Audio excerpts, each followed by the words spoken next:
something new today. I'm going to do my rebellious reading report on the go. I'm going to go to the library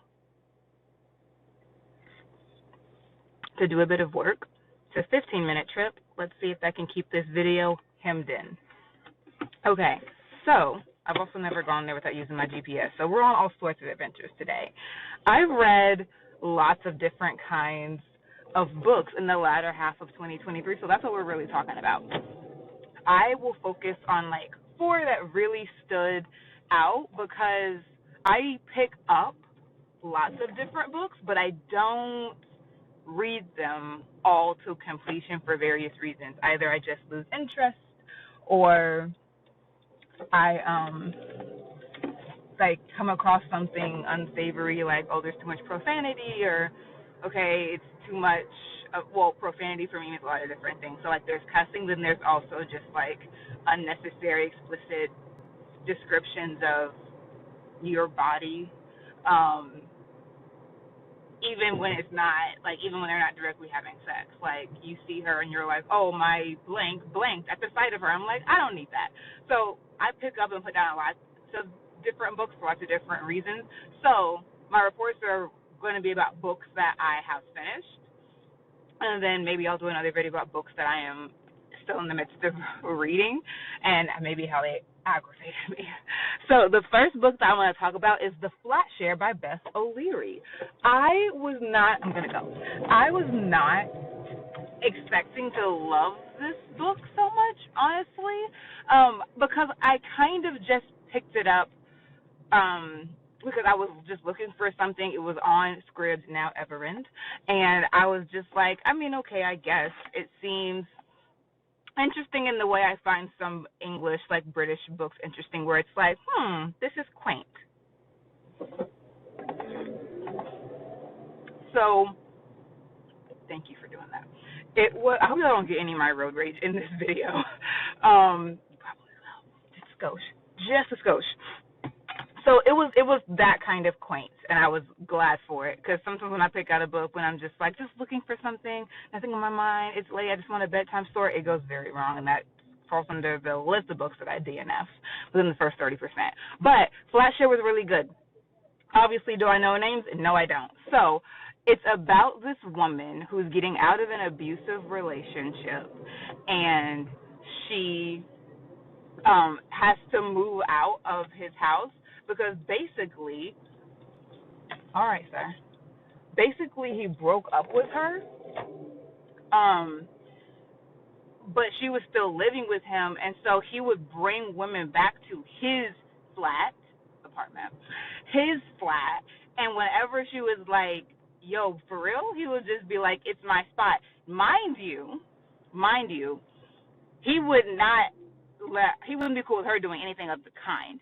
Never, ever, forever, no way. And also, the reason that she was there for so long, am I going to have to stay here? I am. The reason that she was there for so long is that it was a very, like, we're together, we're not, we're together, we're not, we're together, we're not, where she was always just waiting for him to come back.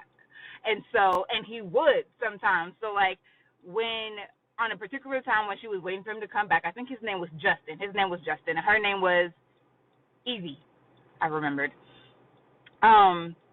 She was there at Justin's flat, like, okay, he's going to come back. He comes home with a woman, and she's like, Justin, are you serious, blah, blah, blah, blah.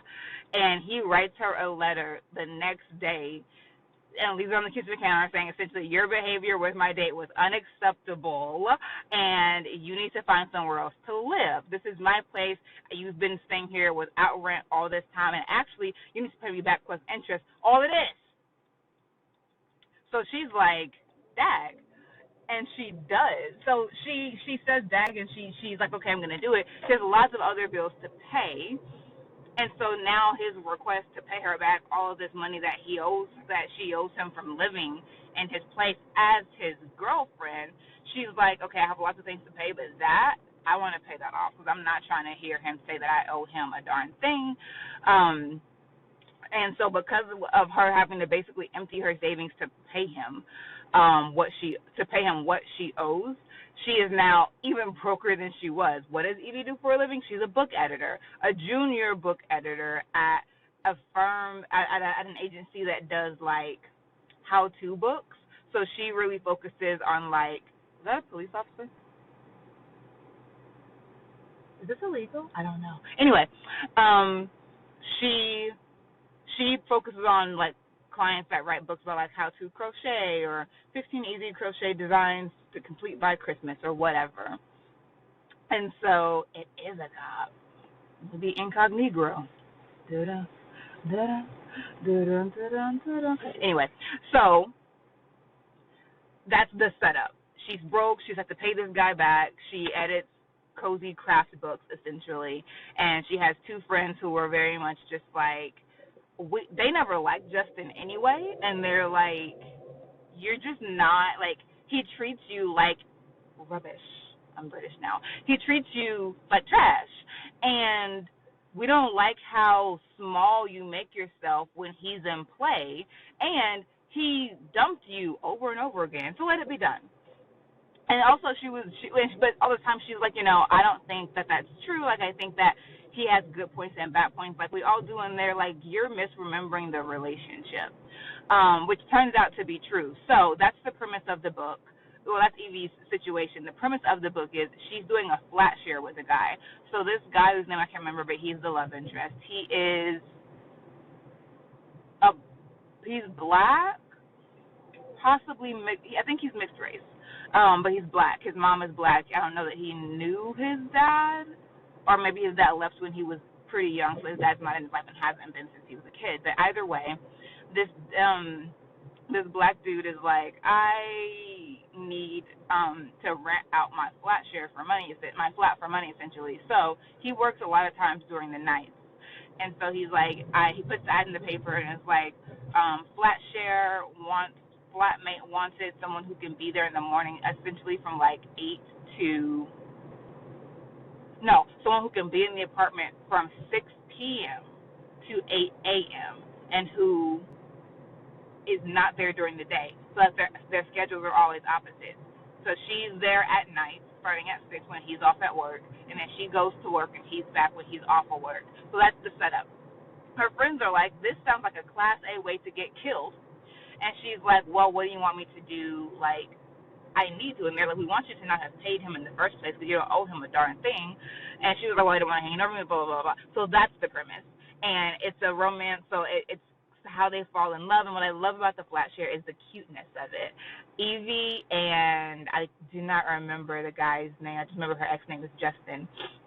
Evie and the flatmate, a lot of their initial banter is sticky notes. She'll leave him a sticky note about like, hey, I made this food, you're welcome to have some, or hey, I did X, you can have some. And so he was trying to keep it very cut off because he has a girlfriend, and the girlfriend was very much like, you need to never be seeing this girl in that apartment. And he was like, I'm not going to this point to schedule that. So she and him have never met. Even when she moves in, they don't meet for like months. But the romance is really just like, it becomes them being friends first, from like, this is awkward, to more comfortability, like, Evie, please don't bring anything else crocheted into this house. And they really get to know each other through the Post-it notes and through looking at each other's stuff. Not looking through, but him just looking like how many dresses she has, or like the fact that the stuff in your closet doesn't seem to match like at all. And he's like, wow, she must be a very interesting person, because how does she dress herself? And she does have a very like quirky sense of fashion, so he gets to know her through that, through the type of covers she puts on the bed, and like all these different kind of things. The amount of stuff that she bakes, like they get to know each other through that, and it's so fun because you get to focus on their voice. And Evie has a great voice, he has a great voice. It's all very, very like cute, quirky woman, and wants everything to be like simple and as it is man. And then of course you know how that goes when those where opposites attract. It's very funny. Oh my gosh, the sun is sunning. Anyway, so that's the first book. I don't know precisely what I would give it. We're doing interesting things with the lighting here, but I don't know. This is part of the adventure. Come along. I would give it a 5 out of 5 because, in addition to the cuteness of Evie and her man, because eventually him and the girlfriend break up, obviously. The girlfriend's not a nice person. Um, in addition to you getting a super cute love story and a unique kind of courtship for our couple, you also get to really think about like mental health because Eve, like truly, Justin was abusive. He was emotionally abusive and he was psychologically abusive, and he was so like he was so good at it and she was so vulnerable to him that he would make her forget things that she had done and make her think things about herself that weren't true. Like he would make her think that she didn't have a good sense of direction because he didn't want her to go anywhere without him. And so it's like as she keeps living in the flat and does more and more on her own, she's like, I don't have a bad sense of direction. I actually do know where I am. But she for so long thought that she didn't because he would blow up little things to make her think that it was something like deep and indicative about herself, and she would believe it because she loved him and she trusted him in all these different things. So it's really, really good exploration of mental health, of healing. She goes into therapy. The therapist helps her walk through some memories, and she realizes that he sort of implanted false memories about a particular event into her mind, and she starts to remember that these things are not true. And when she does start dating, oh boy, he's very patient with her. His mom, his dad, his mom was in many abusive relationships, some of them physically so. And there comes a point when like Justin sees that she's moving on, that Justin starts trying to implement, like come back into her life, that the fear is like, I don't think that he's just psychologically abusive. I think that like psychology was all he needed, but I'm not sure that he wouldn't lay hands on you if he felt that he had to. So then you really get to explore the different kinds of abuse and the way that they're connected. And so I love learning and exploring new things while I'm reading, and I definitely got to do that in the flat share. So I would highly recommend it to you. I don't think I want to do the like 1 through 5 star because that's just a subjective rating, and I don't care. Now, so I'll do highly recommend, and don't recommend. And then I'll just tell you if I would read it again. So for Flatshare, I highly recommend it, and I would read it again. I might start reading it again today now that I've remembered how lovely that book was. But anyway, so that's the first book. The second book is Firefly Diaries by C.C. Warren, and I read 2 of her books. I read Firefly Diaries and Crisscross. Now, 10 out of 10, I liked Firefly Diaries more than Crisscross, so I'll try to do them both at once. Firefly Diaries is about a woman. It's a black woman. So C.C. Warren is white. And I think maybe C.C. Warren is like a pen name for her and her husband who co-write together. I don't know. But anyway, C.C. Warren is white.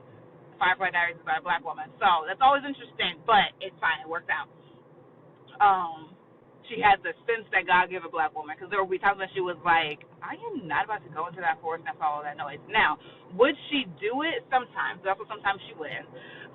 So it wasn't in her and like the person in the second C.C. Warren's book that I read, who's a white woman, they're completely different for lots of reasons, but even just their willingness to go into dangerous situations that a black person would be like, no, because I see the horror movies and we always go out first. So no, and also just no.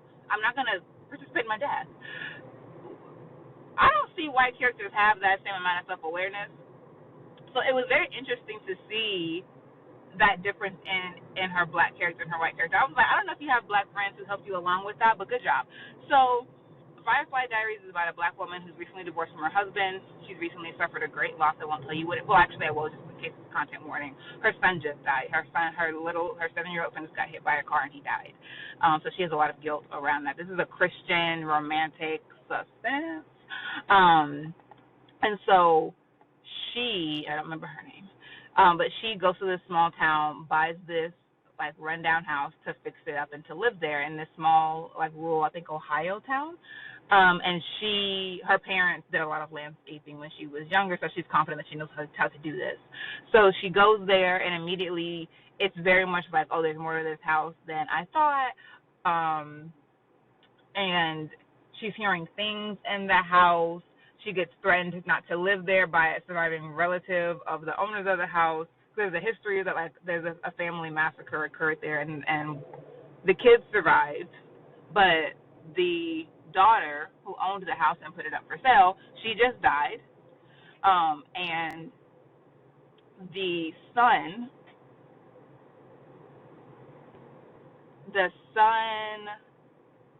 is alive and doesn't want anyone living there. So he's the one threatening her that she better not move in.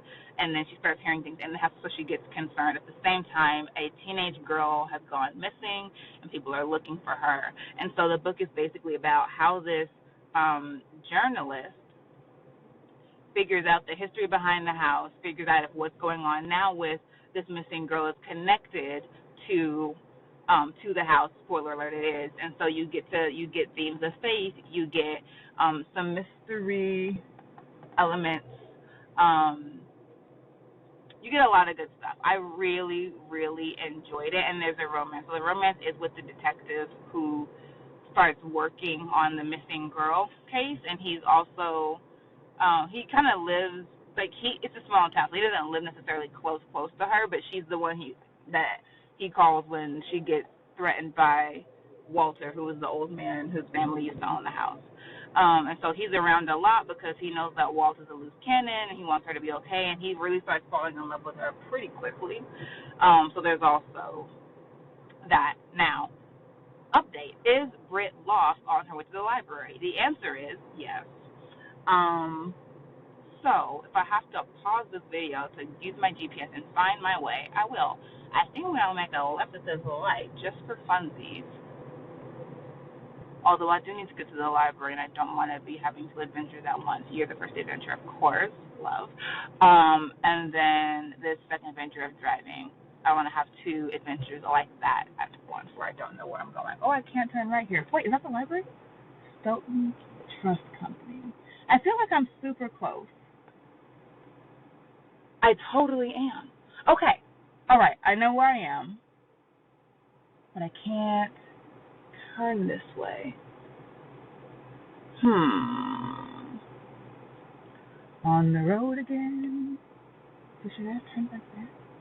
Okay, we're going to figure it out. Anyway, can't do that. Right, I'm going to have to stop. Okay, I'll just go this way for now. Anyway, can I make a U-turn right here? I'm going to do that. Excuse me. I'm just going to loop-de-loop. There's a lot of cops out here today. I probably shouldn't have done that. Anyway,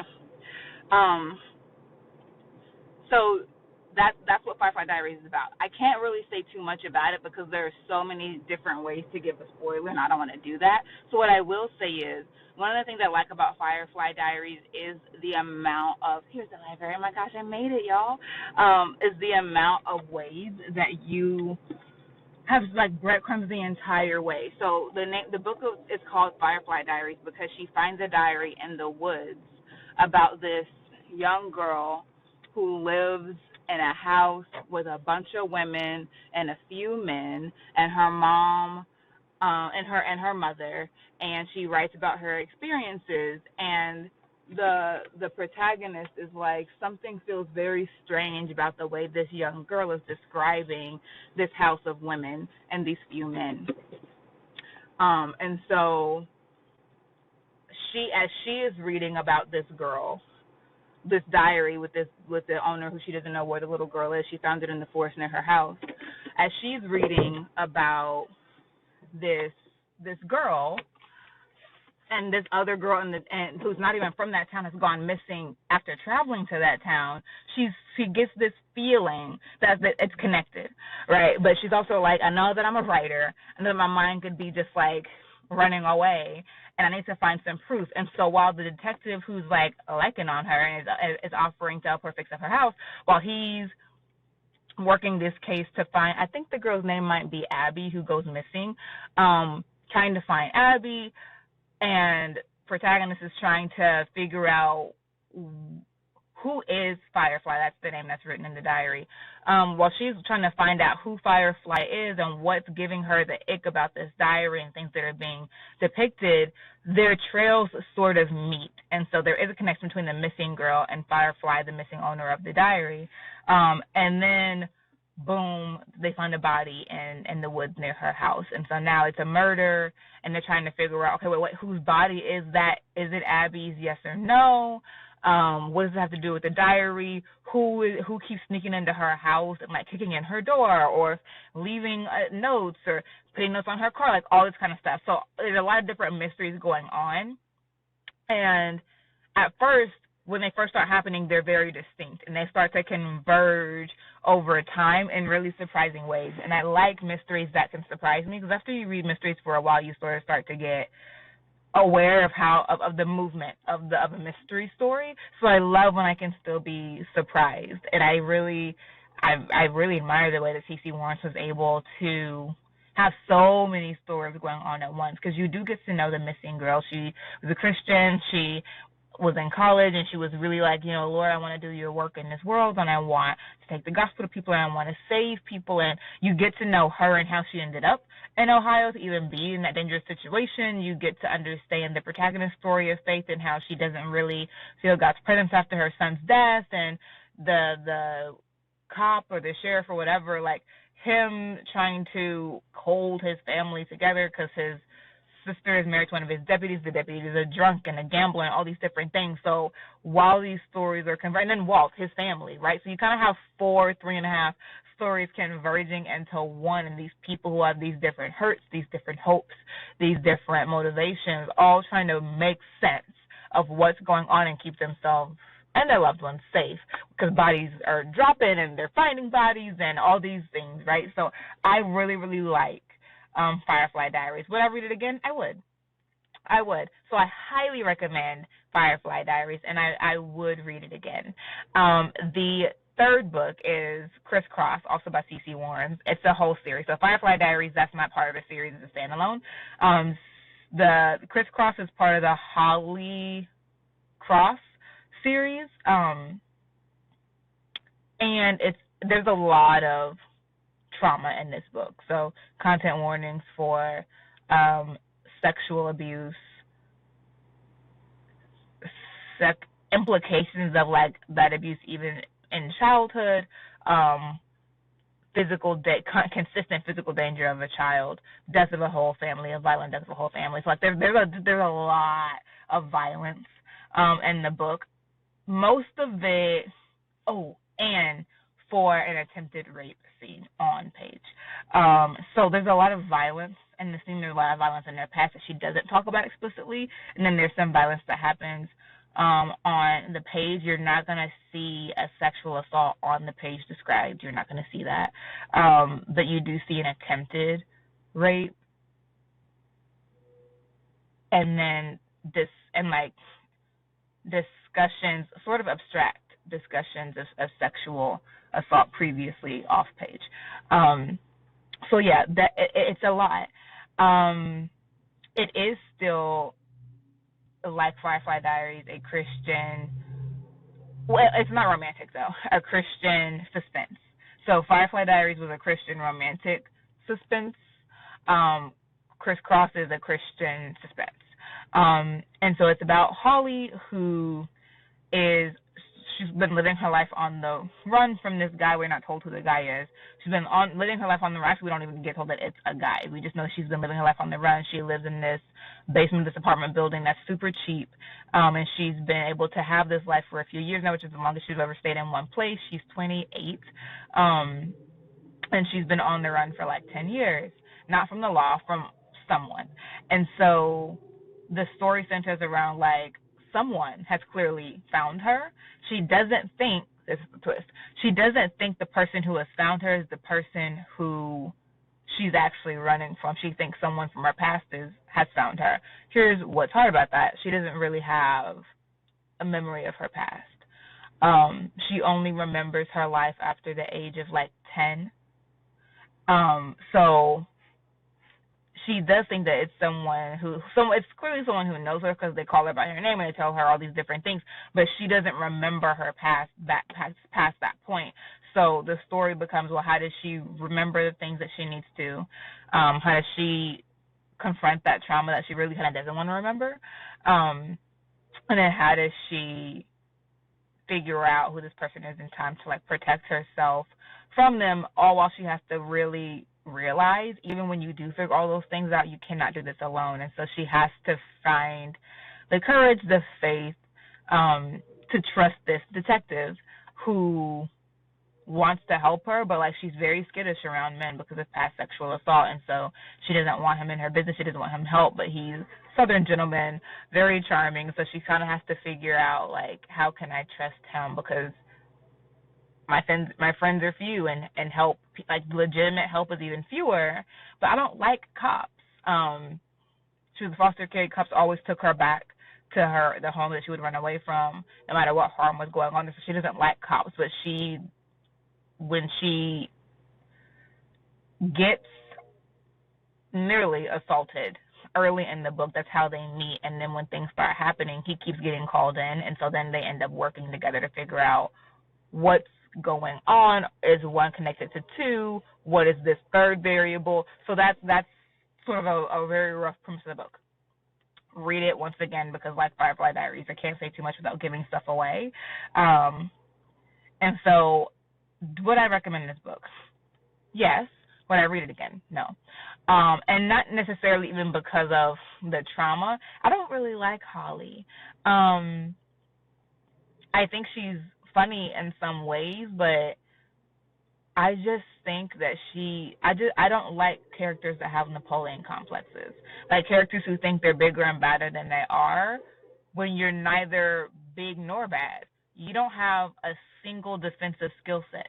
Like, not one. You're fast and you're small. That's it. So that's really more evasive than defensive. The two are not the same. But you don't want no help.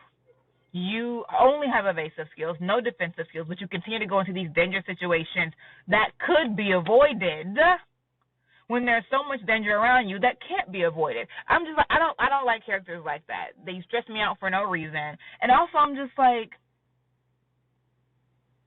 can you be a little bit more realistic about your life and your prospects? You don't have the juice. You don't know how to use a gun. You don't know how to use, like, I don't enjoy reading characters with unfounded Napoleon complexes who get themselves into a whole bunch of danger because they think that they can handle anything when there's no evidence of that.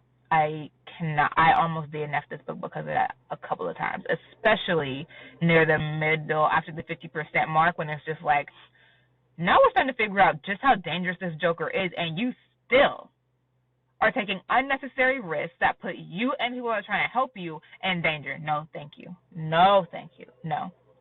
Now, the series does look like it's going to get really interesting, but I truly don't know if I have it in me to keep reading Holly. I don't know that I do. And again, it's not because of the trauma. Excuse me, because all things considered, I think Warren handles it pretty well. She's not explicit about much. But it's the character. It's the character for me. So would I recommend it? Sure. Sure, especially for someone who's like, I want to read Christian suspense, mystery. Sure. Especially if annoying characters don't get on your nerves. Like, if that's just something that you can, like, take and move to. If the story is good, the story is good. So do it. It's a really, really good mystery. Love that. I am a character-driven person. So if I don't like the character, I can't. So I did finish it because I wanted to finish another book from this author, but I would recommend it to you if you like those things. I just can't reread it, and I will not. I don't know if I'm even going to be able to read any more of the series. I'm thinking about it because the summaries are looking really juicy, but the story isn't the issue. It's Holly, and I did see that she's starting to get defensive training in the second book, so maybe that'll make me want to read it more. Because it's really the fact that you ain't got no juice, but you acting like you juice, that I can't get behind. So anyway, that's the third book. And the fourth book is The Thing About Home by Rhonda McKnight. I loved this book. I'm really enjoying finding Black Christian authors, and so Michelle Stimson is the person who I've read the most from. I just did my 4 favorite books from Michelle Stimson on my authorbrittneytrue Instagram. If you want to go see those recs, definitely just go over there to post. Very easy to interact with. You don't have to watch 15-second reels, just a picture. But Rhonda McKnight. This is my first book from her. I'm really excited, and it was good. It's about this woman named Casey Black. She's a social media influencer. She used to be a supermodel. This is her sort of second career, or the evolution of that career, because models don't work for super long. She did it from when she was 2 to about early 20s, and then she parlayed that into a social media personality. So the premise is her husband humiliated her on her social media platform. It shortly after blew up in flames because of her reaction to his betrayal. And so she decides she needs a social media detox and decides to go find her roots. She never knew her dad or his side of the family because her dad died when when her mom was 3 weeks pregnant with her. So he died not even knowing that his wife was pregnant. And his family and the mom had a falling out over the funeral. And so the mom was like, I don't want you to know them because I don't want you to know them. They're not your family. I am, which is selfish. Which is her mother in a nutshell. And so Casey has always wanted to know her family. Now that her life has stopped, she's not too busy. She goes to North Carolina to find her family. Or is it South? Charleston, wherever that is. She goes there. And so she finds them very quickly because the Black family is very big. Their family motto is, there's a Black for that. And it is. There's a lot of entrepreneurs in that family that are very good at their work and are very well known in the community and across the state. And so she meets this huge family and finds some diaries from her great-great-grandmother, Odessa Black. And so you get Casey's story in the now, and you get Odessa Black's story, the generation that slavery was abolished. I really admire authors who can tell stories like that because I know how much historical research that involves. Unless you have such diaries from your family that you're pulling from, creating them out of archival materials is quite the call because you're essentially writing 2 books. But you're always kind of writing 2 stories when you're writing between 2 different timelines with 2 different characters, but even more so when it's a distant historical period. Well, not distant. Slavery is not distant enough at all, but like to find those archives, you're not necessarily finding those in just a general public library. And so in Charleston, like the Southern Island type, like that's very specific, like site-specific, region-specific research, and that's why I always admire authors who go and take up those stories, write those stories, create those stories through research. So Casey realizes that she has some like Gullah Geechee in her family. Like it's very interesting. So I would recommend it off of that alone. I love books that bring that in because that's just a lot of research if you're not from there. And the author is not. So I'm like, oh, impressive. So you get her great-great-grandmother's story and sort of how this family fortune was built at the same time as Casey's getting to know her grandmother, who is 99 years old, and learning about her father and her grandfather who's already dead at this time, and just like it's a family drama of multi-generations, and I love that already. I love that with Black people. I love that with Southern Black people, right? And so I would recommend it for that. The romance is she falls in love with, or really he falls in love with her on site. The love story is between Casey and Nigel, who is the farm manager. And she is completely unchurched. She doesn't really know much about church. They're South. The Blacks go to church. So Casey goes to church, and she starts figuring out what this whole God thing is about. And so it's a multi-generational sort of historically backed book. But fundamentally, it's a Southern romance story with a second chance at love trope. Not second chance romance between Nigel and Casey, but for her to have a second chance at love after being betrayed by her husband. Content warnings for multiple miscarriages. And I think that's the only one I need. Yeah, it's a clean romance. There's no sex on page. There's no sex at all in the book, actually, so you're good. I really, really enjoyed it. I really, really enjoyed it. So, highly recommend. Would I read it again? I don't know. It takes a lot for me to read a book again. I know that I read certain books over and over and over again because they're very comfy for me, but it takes a lot for me to read a book over again. Might I read it again one day when I've forgotten what the book is about? Potentially. Yeah, potentially I would, because one thing that kind of makes me nervous when I'm reading historical books about Black people is wondering if there's going to be, like, slavery violence, but there's not. Is there a threat of that violence? Yes, there is, because that's just realistic, but you don't see on page racial violence. So yeah, that is one thing that would encourage me to read it again. Like that's one thing that wouldn't stop me from reading it again. But would I read it again? I don't know. Potentially. Not anytime soon, but might I read it again? Yes, I might. Do I highly recommend it? I absolutely do. Those are the 4 books that I'm going to highlight in my rebellious reading report today. We have had suspense, we've had romantic suspense, we have had Christian romance, historical multi-generational romance, we have had pure and simple romance, with some mental health thrown in for some informational razzle dazzle. So yeah, it's been a diverse reading month as far as like topics and subgenres, and I'm excited for 2023 to be likewise, to be me finding new authors, especially Black Christian authors, and for me to be just exploring these new kind of stories that intersect genres that I want to write in. So I'm really, really excited about that. I think the next video I'm going to do is a girl, let me tell you type of thing about books that I'm reading now, like in the process of reading now, because, y'all, I'm reading a book by, I think her name is Felicity Elaine, and she's a Black Christian romance writer, and she does a lot of, like, fantasy and romance. So I'm reading, well, I won't spoil it, but this is a little teaser. So I'm reading a book called Withered Rose, I think. And it is a Christian arranged marriage mafia romance. I said, how you gonna do that? I'm figuring it out now. I can't wait to tell y'all about it, so stay tuned. Until then, y'all have a lovely day. Let me know if you've read any of these books, if any of them interest you.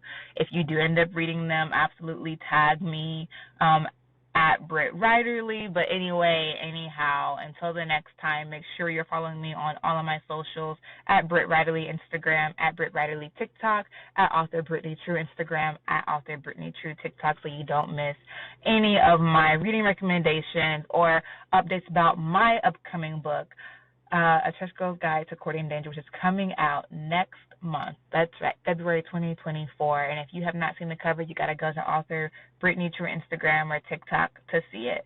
I will see y'all later.